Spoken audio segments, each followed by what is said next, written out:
Welcome back to another episode of ROC Boys Football. The fellas heading out west to the Pac-12 to take a look at a game that we had with the Red Sharpie to start the season in the summer in August. Utah going on the road to play an Oregon Ducks team that coming off a really tough loss to Washington. I'm not panicking if I'm an Oregon Ducks fan, even if I'm a college football fan betting on Oregon. I still think this Oregon team is very, very good. I'm excited for this game. I think Oregon will be ready to play this game. Before we get into the matchup, though, again, I just want to say thank you guys for the support you guys have shown the channel. Again, we love making these videos. We love talking ball with you guys in the comment section. So if you do like the content, consider subscribing to the channel. Dill, I'm going to kick it off to you. What are your early takes on this game here?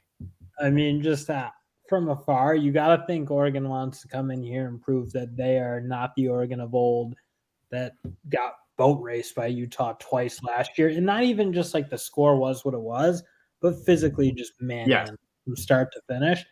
And you got to think in the Dan Lanning era that they want that to change. I think they're going to come in with a chip on their shoulder and want to kind of show that they can bully or play with the Utah team on a physical perspective.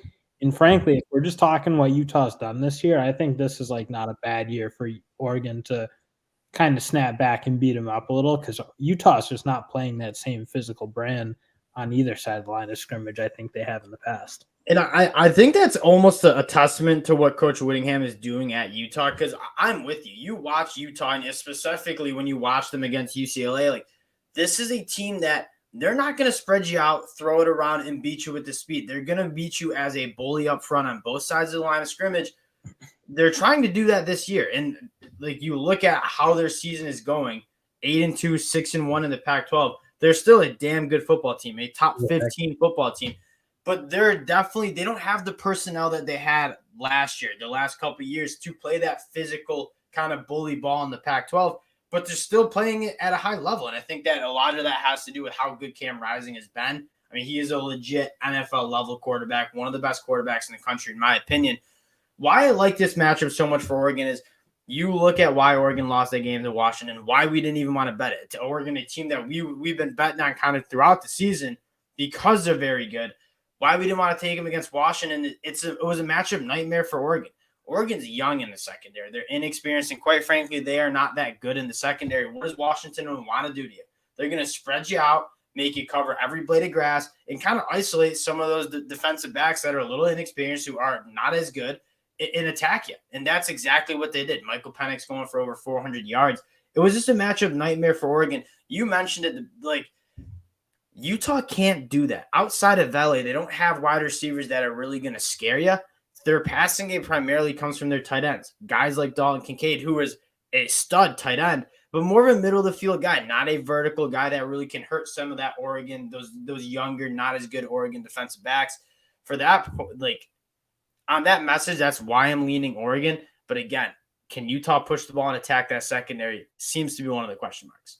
Yeah, that's the thing. It's not to say like Utah's not getting the ball down the field, because they are, and those tight ends are really, really good players, and they run good routes. They catch the ball. They're not like those underneath tight ends that you sometimes see at some of these other schools. I mean, they're big, athletic, and they make big plays. So it's not to say that Utah is going to have a severe issue moving the ball. I just think when you watch a team like Washington, when they're really humming, like they're going to give a team like Oregon a lot of trouble, because the ball is getting out really quickly. The wide receivers are really, really good, and they were really, really open for most of the game.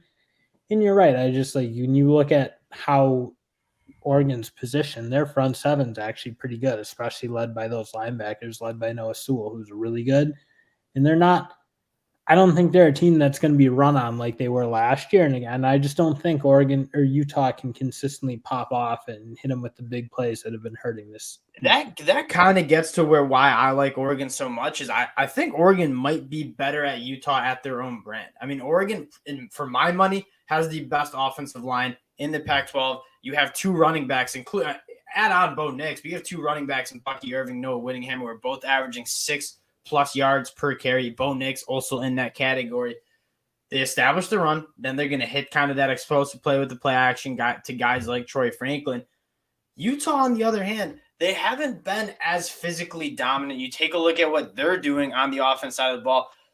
Tavion Thomas has been solid. He's been banged up a little bit, but he hasn't been as good at running the football as he was last year. And then when they're not stopping the run at a tremendous clip, they're allowing 4.3 yards per carry to opposing running backs. I have if you're asking me which team do I trust to run the football at a better clip on Saturday night, I'm probably going with Oregon. Yeah, and at the end of the day, I think like a lot of us just overlooked how good some of the talent they lost up front for Oregon, especially on the defensive side. Like Devin Lloyd in the middle, Devin Lloyd obviously isn't like a great player. So I think you think like, okay, culture, they're going to roll it through, do what they've done always. But last year, I think Utah did have a little bit more special talent than they typically have, and then what they have now. So and that's what you saw. That's why you saw them put together such a special season. But I'm so with you. Dill, we're Michigan fans. You remember when Devin Bush left Michigan? Like it just was. There was a crater in the middle of the field that just it was a void that we didn't have a guy that was able to step up. Devin Bush made up for so many flaws in that defense.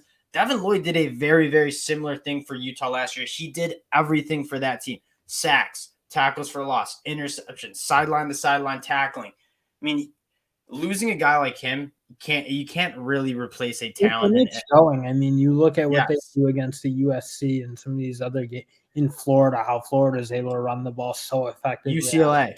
Big plays. UCLA just bullied them throughout the whole game.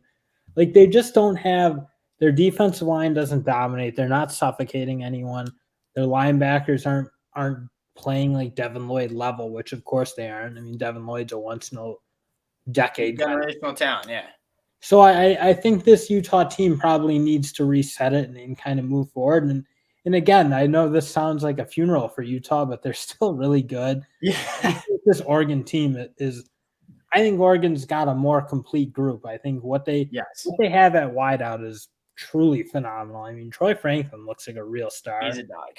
I think that, again, you mentioned their running backs and offensive line. So you're a very complete team on the one side. Their only hole is probably that secondary. And as we kind of mentioned, I don't really see Utah being able to exploit it at the level they need to exploit it to make up for maybe the rest of the game that I think Oregon should be able to win. Yeah, and that's kind of where we get like this Utah team. And as Michigan fans, we can relate. Not every year is going to be a national title, like conference title year. Just there's some years where you just don't have the personnel. This year for Utah, I think it's kind of the same. That's kind of that vibe I'm getting. And I think, again, it's a testament to the program Whittingham has built there. Like, even when it's a down year, they're still competing for a Pac-12 title. They're looking at them and like, oh, this isn't Utah, and they're 6-2, and they're pretty much running through the Pac-12. They're 8-2, and you play that game against Florida 10 times, they're winning 8 of them. Like, that's how good this Utah team is. They're still very good.